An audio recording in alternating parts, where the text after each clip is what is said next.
Imagine waking up, walking out of your bedroom, and just finding a cryptic message scribbled across your living room wall in ketchup. Oh, that's instantly terrifying. Right. And you live alone. Your doors are locked from the inside. The windows are completely sealed. Just think about that moment of sheer paralyzing cognitive dissonance. Absolutely. Because it's a total violation. Yeah, it's the place you go at the end of a long day, the one place on earth where you can draw the blinds, shut out the noise, and just be entirely alone. Your ultimate sanctuary has basically just been breached. I mean, the psychological fallout from that specific type of violation is immense. It genuinely shatters a foundational premise of human psychology. Yeah. We require this boundary between the self and the outside world just to function properly. So when that boundary suddenly evaporates, the mind really struggles to process that overwhelming vulnerability. Well, that evaporation of the boundary is the exact mission of our deep dive today. We are looking at what happens when the line between the outside world and your private sanctuary is just completely erased. And we have a really fascinating stack of sources for this one. We do. We've got criminology reports, consumer alerts from the FTC, cybersecurity data, and even some ancient Mesopotamian texts and folklore. Really wild mix. It is, yeah. But the goal is to unpack 3 distinct, totally terrifying stories of stalkers and intruders. We're tracing how the invasion of privacy has evolved, basically moving from physical spaces to psychological obsession, and finally into the digital architecture of our modern lives. So, okay, let's unpack this. Sounds good. Let's start with that physical nightmare. We're going back to a case from 1986 in Pepperell, Massachusetts that just completely defies the imagination. Right, the story of Daniel LaPlante. Yeah. It begins with a teenager named Tina Bowen who started experiencing basically impossible things inside her own home. Yeah, and at first she actually thought her deceased mother was trying to communicate with her from beyond the grave, which is just tragic. Right, because of the weird stuff happening. Exactly. Cryptic messages, like the ketchup writing we mentioned, were just appearing on the walls. Items around the house were mysteriously rearranging themselves. It's like a horror movie. It really is. Full bottles of alcohol would just suddenly be empty. The television would turn on and off by itself. And the really sinister part is that this was a calculated campaign of psychological torment, all disguised as a haunting. Yeah. The perpetrator was actively testing the family's reality, seeing exactly how much he could manipulate their environment without actually being discovered. Well, it all culminates on December 8th, 1986. Tina and her father come home, and they find a stranger hiding in one of their closets. God, that's the ultimate fear. And he wasn't just hiding either. He was wearing a ninja mask, a Native American-style jacket, and his face was painted underneath the mask. Oh, and he was holding a hatchet. Which is just so profoundly unnerving. Right. He forces them into a bedroom, but Tina somehow manages to escape and call the police. And when the authorities finally search the house, they discover the intruder was Daniel LaPlante, who was a teenager Tina had briefly dated. Yeah. But the crazy part, he hadn't just broken in that day. He had been secretly living in her family's crawl space, physically moving through the hollow walls of the house for weeks. Yeah, which is a phenomenon known in criminology as phrogging, and that's spelled with a PH. Phrogging. Right. It refers to someone secretly living in an occupied space without the resident's knowledge. And the sheer trauma of this is heavily outlined in our victim support service source. I can only imagine. Yeah, because we all operate on this unspoken assumption that, my home is my castle. Mm-hmm. A Frogger completely bypasses the moat and the walls entirely. Right. When victims discover someone has been living right alongside them, sleep just becomes impossible. Yeah. The home essentially transforms from a sanctuary into a crime scene that they can never actually leave. Wow. They develop this severe hyperfixation on security, constantly checking locks, looking in closets and under beds. It honestly reminds me of a rootkit in cybersecurity. Oh, that's an interesting comparison. Yeah, like it's not just a standard computer virus that makes a lot of noise and pops up ads.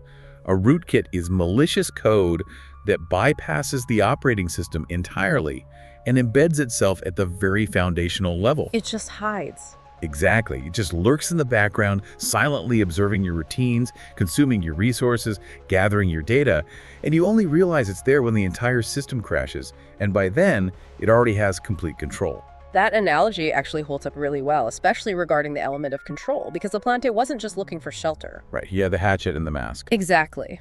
The forensics of sacrifice source categorizes his behavior, the face painting, the hatchet, the ketchup messages, as a really profound form of ritualism. Ritualism. Yeah. In a criminological context, ritualism involves these repeated psychological machinations used to exert power and evoke terror purely for the perpetrator's own gratification. Oof, that makes my skin crawl. It does. LaPlante perfectly fits the profile of a true criminal. His primary interest wasn't financial gain at all. It was the acquisition of absolute power. He fed off the terror he was orchestrating from the shadows. Well, and the deeply tragic reality here is that this need for control couldn't be contained to just hiding in a wall. No, it couldn't. It escalated in literally the most horrific way imaginable. Yeah. While he was out on bail for the Bowen family incident, LaPlante actually burglarized another home in the area. Unbelievable that he was out on bail. I know. He confronted a pregnant mother, Priscilla Gustafson, tied her up, assaulted her, and shot her. And then he just methodically drowned her 5-year-old son and her 7-year-old daughter. It's just so devastating. It is. It's a devastating example of how an obsession with exerting power within someone else's sanctuary can just rapidly evolve into absolute brutality once the fantasy requires a higher stakes victim. Yeah. And as terrifying as the stranger in the wall scenario is, the data from our sources actually tells a very different story about where the true danger usually lies. Right, the statistical reality. Exactly. I mean, the Frogger is our biggest primal fear, but statistically, the call is coming from inside the house, so to speak. Yeah. The intruders are usually much, much closer to home. Yeah, that's true. So we need to shift our focus from the physical stranger to the relational stalker. We are definitely moving into the realm of a complex psychological obsession here, where the boundaries being violated are both physical and interpersonal. Yeah, and I was looking at the Civic Research Institute source on stalker classifications, specifically their breakdown of this popular recon typology. Yes, the recon model. Right, which categorizes stalkers simply by their relationship to the victim, whether they're an acquaintance, a coworker, or an intimate partner. Right. And I have to admit, I find that model incredibly frustrating.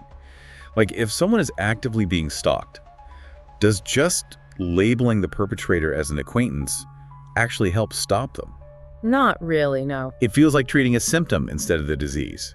Shouldn't law enforcement and clinicians care much more about the why? Well, what's fascinating here is that the clinicians who authored that paper actually share your exact frustration. Oh, really? Good. Yeah, they argue that excluding the stalker's motivation is a fatal flaw in the recon model. So to address this, they introduce a motivational typology developed by Mullen and colleagues. Okay, that makes sense. This framework just completely ignores the superficial relationship title and focuses entirely on the psychological drivers powering the obsession. And under this model, two of the most volatile and dangerous categories are the rejected and the resentful. Okay, let's break down the rejected stalker first, because the clinical case they outline is intense. It involves a 26-year-old man referred to as Mr. S. Yeah, this case is a textbook example. He dated a woman for barely 6 months. But when she ended it, he proceeded to stalk her for 5 years. 5 years for a 6-month relationship. Exactly. He started with what you might call standard boundary pushing. Loitering outside her apartment, calling constantly, claiming he just really wanted a reconciliation. Which already is a huge red flag. Right. But the exact moment she started dating someone else, the violence just erupted. He shoved her against a wall, threatened her family, threw a brick through her parents' window, and severely assaulted a police officer. God. And later, the new boyfriend's house went up in flames in a highly suspicious fire. Mr. S was basically fundamentally incapable of accepting the rejection. Because the rejected stalker is driven by this really toxic cocktail of narcissism, profound insecurity, and an overwhelming sense of entitlement to the victim. Yeah, entitlement is the perfect word. For them, the pursuit itself becomes a twisted way of maintaining the relationship. Even if the interaction is entirely negative, like police involvement, it's still an interaction. That is so dark. It is. They are forcing the victim to center their life around the stalker. They tend to fluctuate wildly between this desperate conciliation, just begging for another chance, and then explosive vengeance when the reality of the rejection sets in again. It honestly makes me think of the Mesopotamian ritual text from our sources. Oh, how so? Well, in ancient Mesopotamia, there was this highly specific euphemism for divorce. It was called cutting the hem of a garment. I remember reading that, yeah. Right, it was this physical, symbolic severing of two lives. And stalkers like Mr. S are essentially individuals who violently, aggressively refuse to acknowledge that the hem has been cut. That's a really brilliant way to frame it. They will stitch it back together with barbed wire or just burn the whole house down rather than ever accept the separation. And that refusal to let the fabric of the relationship be severed is the defining trait of the rejected stalker. Now, contrast that motivation with the resentful stalker. Okay, the Mrs. H case. Exactly. The source details the case of Mrs. H, a 49-year-old woman. But she didn't stalk her ex-husband, she stalked his new partner. Oh, right. Mrs. H literally relocated to the same city as the new victim. She infiltrated the victim's yoga club just to observe her. She even managed to steal her personal diary, which allowed her to basically magically appear at the victim's private work and social functions. That takes so much calculated effort. It does, and it escalated to the point where Mrs. H drove her car directly at the terrified victim in a parking lot, swerving at the absolute last possible second, rolling down the window and screaming, "I'm gonna be in your face till the day you die." It is just relentless, targeted psychological warfare. And the psychology here is fascinating because it's driven by a completely self-righteous crusade for vindication.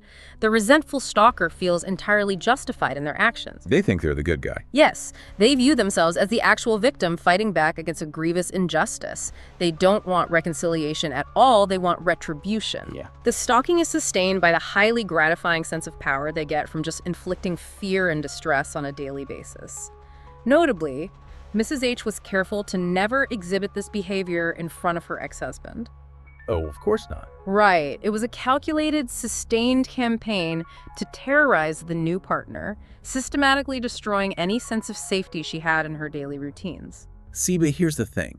Mrs. H had to physically pack up her life, move to a new city, follow her victim to a yoga class, and track her to a restaurant to inflict that terror. True. It required physical presence. Right. But today, the landscape of intrusion has fundamentally changed.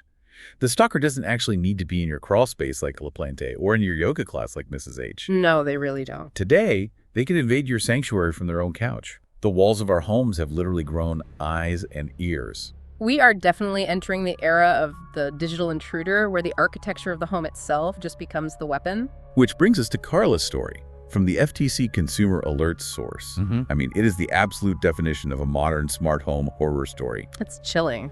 Carla lived alone in a duplex, and the two units shared a single, unsecured attic space. Big mistake in hindsight. Huge. Her neighbors, a couple she had really only ever exchanged passing pleasantries with, used that shared attic hatch to break into her unit while she was asleep. Just casually dropping into her life. Yeah, but they didn't steal her jewelry or her television. Instead, they cloned her cell phone. They hacked into her Wi-Fi network, her Bluetooth devices, her Netflix account, her Facebook, and her private email. They systematically dismantle her entire digital perimeter. I mean, gaining access to literally every piece of data that defined her life. And then they used that access for pure psychological torture. They left a brand new Victoria's Secret bra in her exact size on her kitchen table while she was out. Just to mess with her head. Exactly, to let her know they had been there, and that they knew deeply intimate details about her. Carla eventually got suspicious enough to hide her phone in the bathroom and set it to record audio while she left the house. Smart move on her part. Yeah, she captured an hour and 19 minutes of them moving around inside her home. She could hear them unscrewing her bathroom heat lamp to tamper with it, rummaging through her personal effects, and just openly discussing where else they should hide cameras and listening devices. That is horrifying. They were monitoring her 24 hours a day. She recalled that one morning she simply pulled back the blankets to get out of bed and immediately heard her neighbor loudly say through the thin walls, "Oh, look, Carla is up." It is the ultimate violation of the sanctuary. The technology designed to make her life comfortable was entirely weaponized against her to provide this voyeuristic control to a pair of, frankly, true criminals. Okay, let's pause and talk about the mechanics of this for a second, because I want to make sure I really understand how they did this. Sure. I mean, I know what a MAC address is.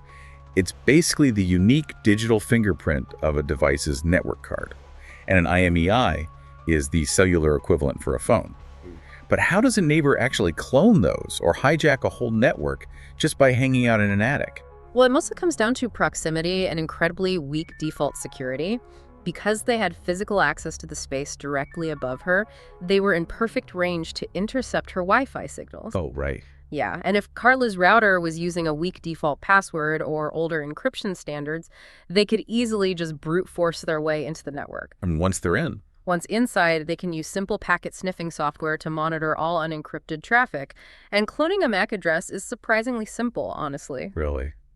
It sounds complicated. No, you just use software to mask your own device's network card so it broadcasts the exact same ID as Carla's phone or computer. The router literally thinks the attacker's device is Carla's device, granting them full access to bypass basic security filters. Wow. Yeah. They weren't master hackers. They simply exploited the weak endpoints of basic consumer technology. Well, that makes the response from law enforcement even more infuriating.